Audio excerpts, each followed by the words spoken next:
നീ എന്നെ പറ്റി ധരിച്ചിരിക്കണേ? പൊന്നിനും പണത്തിനും വേണ്ടി ശരീരം വിൽക്കുന്ന ദേവദാസയായിട്ടോ? അതോ കാമം തീർക്കാൻ വിറകൊണ്ട് നിൽക്കുന്ന വെച്ചായിട്ടോ? You bloody!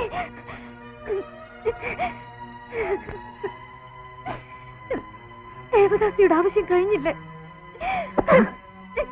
അറിയേണ്ടതൊക്കെ അറിഞ്ഞില്ലേ?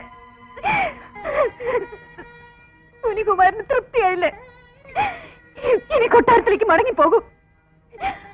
അവിടെ രാജാവ് കാത്തിരിക്കുന്നുണ്ടാവും രാജകുമാരിയെ സമ്മാനിക്കാൻ.